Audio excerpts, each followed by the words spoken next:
Bonsoir et merci de nous rejoindre pour faire le tour de l'actualité en Moselle. Voici les titres de ce lundi 9 janvier.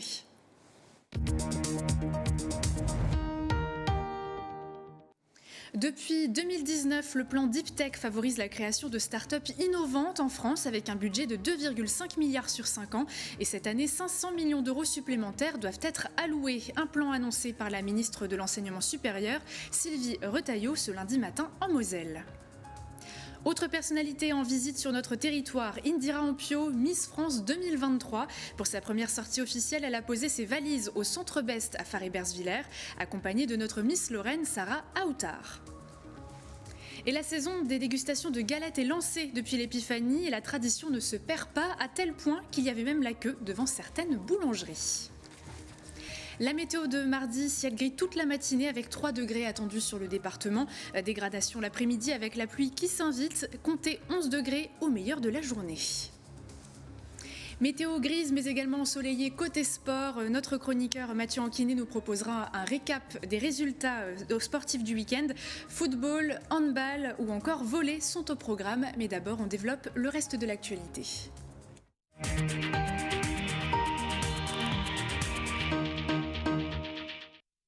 Face aux défis sociétaux de notre siècle, la France mise sur ses start-up. D'ailleurs, en 2022, elles ont été près de 250 à être créées en France. Lancé en 2019 pour favoriser l'innovation, le plan Deep Tech va être renforcé. En visite sur le Technopôle de Metz, la ministre de l'Enseignement supérieur et de la Recherche, Sylvie Retailleau, a annoncé une enveloppe d'un demi-milliard d'euros pour accompagner le développement des innovations qui feront le monde de demain. Les explications dans ce reportage de Fanny Bragard. Avec 2,5 milliards d'euros investis sur 5 ans, la Startup Nation d'Emmanuel Macron prend vie. Grâce au plan Deep Tech, 250 startups innovantes ont vu le jour en 2022. Mais face aux enjeux de demain, la France veut aller plus loin et réconcilier l'écosystème numérique et l'industrie.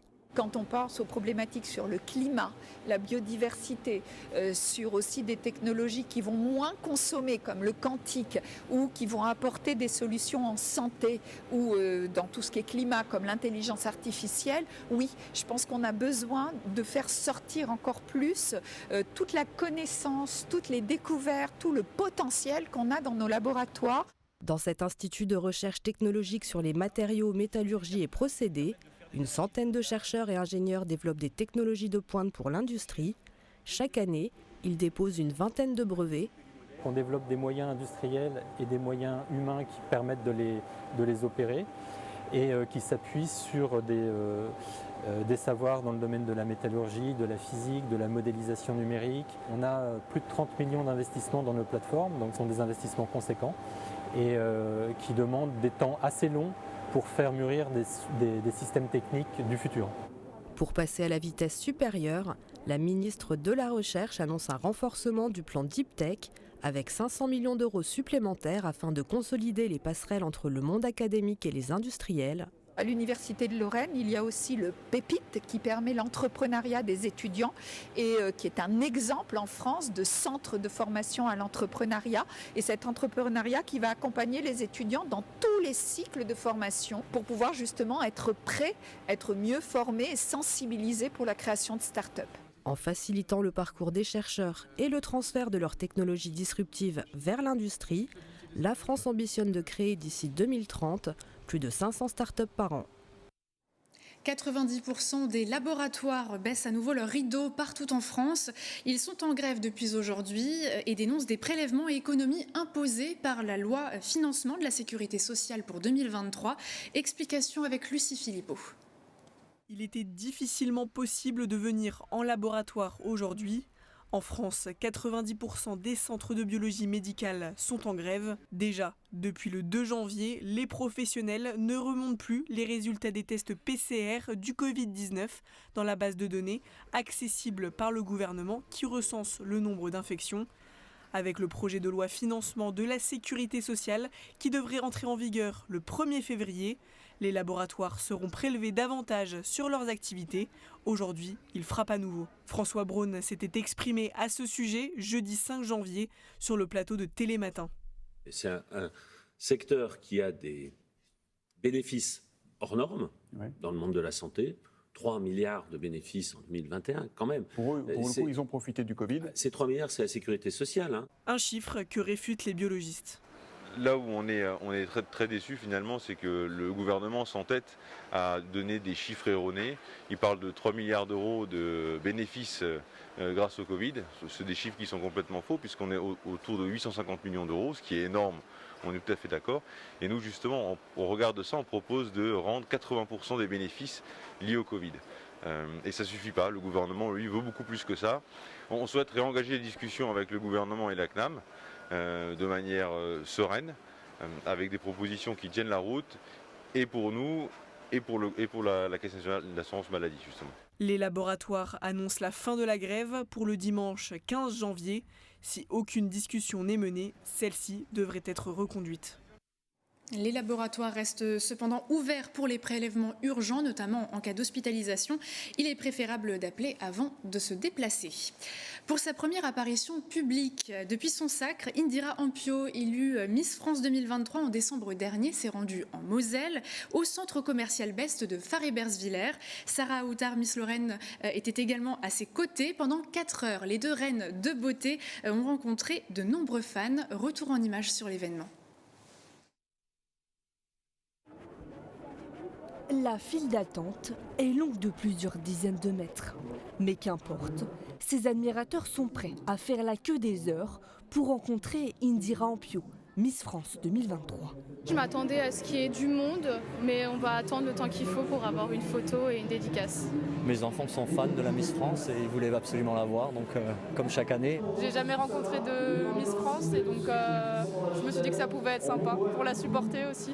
Accompagnée de sa 6e dauphine, Sarah Outard, représentante de la Lorraine lors du concours, Miss France s'est prêtée au jeu des dédicaces.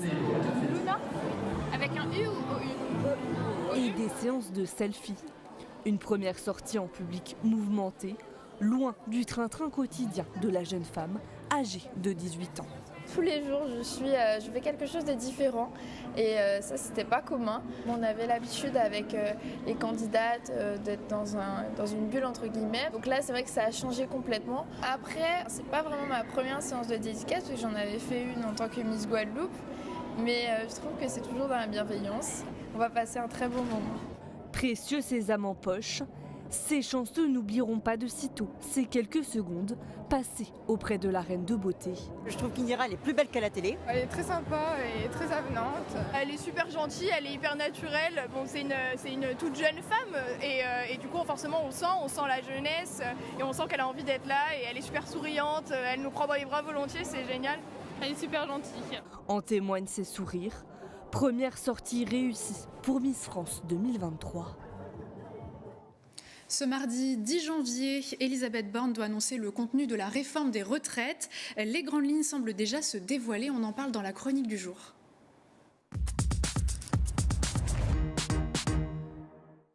Bonsoir Jean. Bonsoir Uranie. Alors les grandes lignes semblent déjà se dévoiler en commençant par l'âge de départ.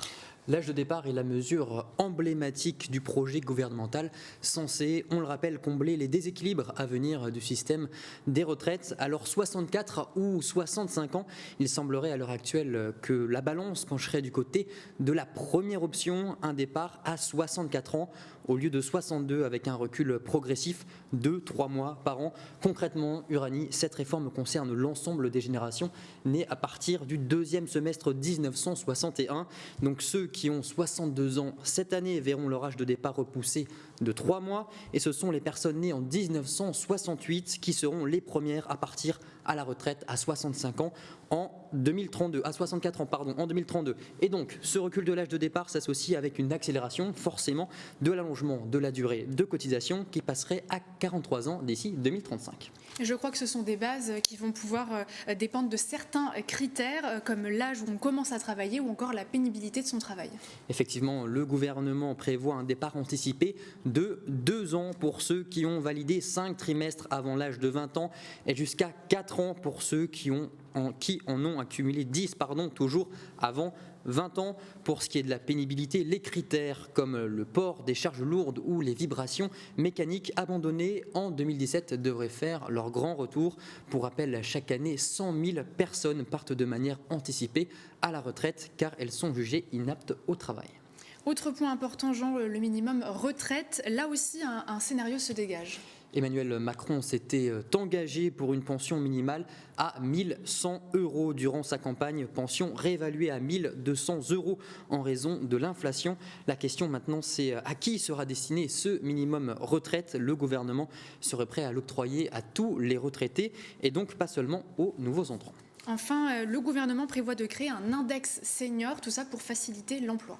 Oui, c'est le point faible du marché du travail en France. Le taux d'emploi des plus de 55 ans est bas et donc les entreprises pourraient être obligées de tenir un index indiquant la place qu'elles octroient aux employés seniors. À voir désormais s'il y aura oui ou non des pénalités pour les entreprises qui ne respecteraient pas des indicateurs prédéfinis.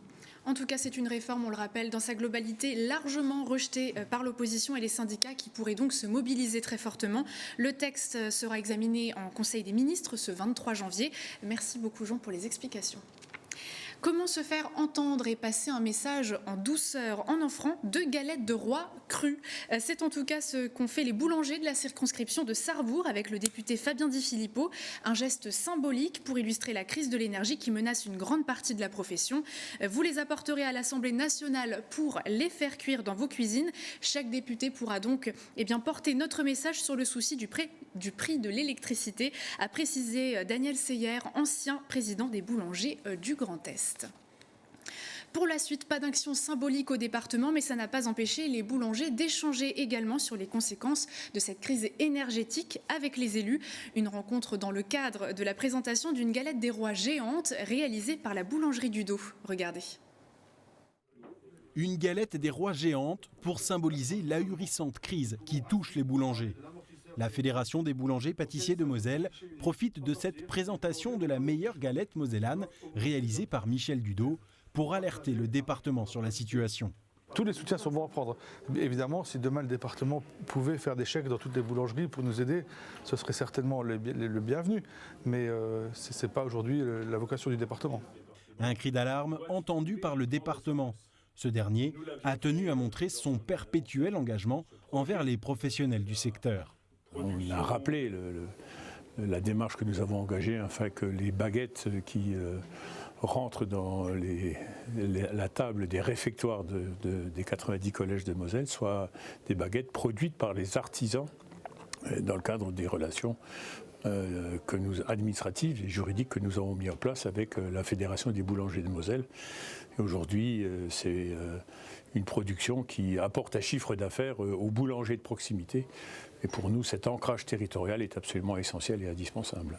Cette mesure devrait s'étendre aux EHPAD dans les prochains mois. Vous l'avez compris, c'était donc l'événement du week-end, l'épiphanie. À l'occasion, de nombreux Mosellans ont acheté une galette des rois à tel point qu'il y avait même la queue devant certaines boulangeries. Alors pour satisfaire la demande, les professionnels ont tourné à plein régime tout le week-end, notamment à Metz. Reportage d'Emma Facchetti. Avec sa pâte feuilletée, sa crème d'amande et sa fève, la galette des rois est la star du mois de janvier. Il faut que ça soit bien toujours arrondi, qu'on les serre bien, pour pas que la crème d'amande elle sorte. Et avoir une belle finition dessus, une fois qu'elle soit bien serrée. Telles des œuvres d'art, ces frangipanes sont soigneusement sculptées.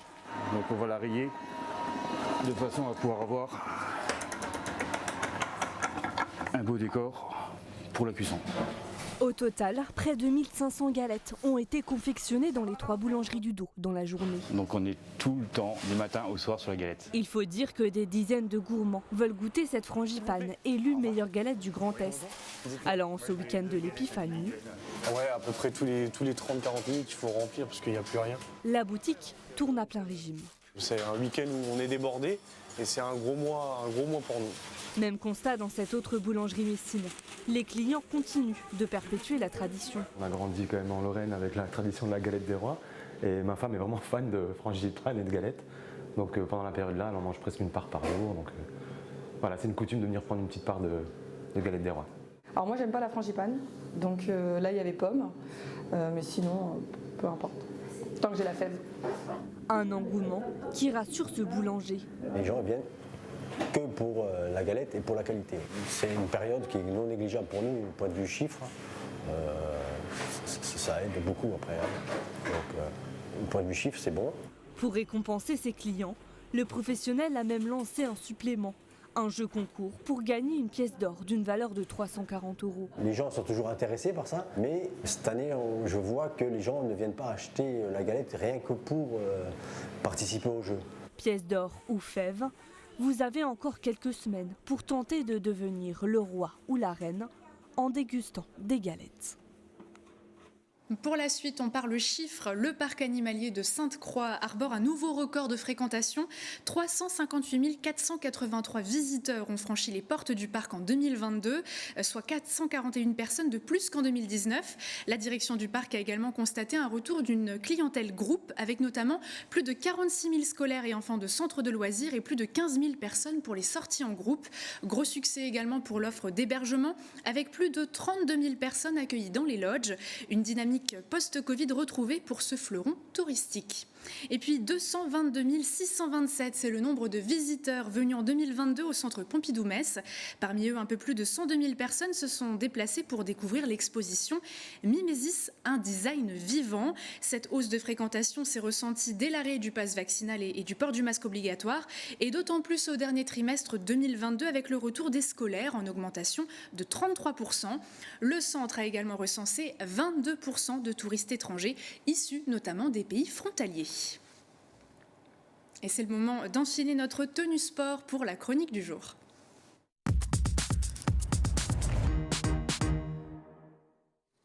Bonsoir Mathieu. Bonsoir Véronique. On va commencer par le choc de Ligue des Champions de handball qui a fait trembler les arènes ce dimanche. Trembler, c'est bien le mot, puisque Metz Handball recevait l'équipe danoise d'Esbjerg, la seule équipe à les avoir fait tomber cette saison. Et les joueuses d'Emmanuel Mayenad ont dû livrer une solide bataille pour parvenir à leur fin. Dos à dos à la mi-temps, 11 partout.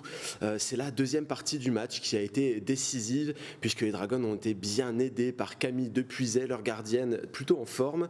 Et les Dragons se sont finalement imposés sur le score de 26-24. Au classement de Champions League, Metz Handball préserve sa courte avance, écarte un concurrent, mais reste à la bataille avec Győr et le Rapid Bucarest, qui ont été tous deux victorieux ce week-end. Les Dragons retrouveront les terrains mercredi à Mérignac en Ligue Butagaz Énergie. Le FC Metz n'a pas eu la même réussite lors de son choc entre Ligue 2 et Ligue 1. Effectivement, les joueurs de Laszlo Bologna ont bien cru pouvoir faire trembler l'Olympique lyonnais, mais ils se sont finalement inclinés sur le score de 2-1. Et bien, tout simplement, pour ce résumé, je vous le propose, il est concocté par Aymeric Guillaume.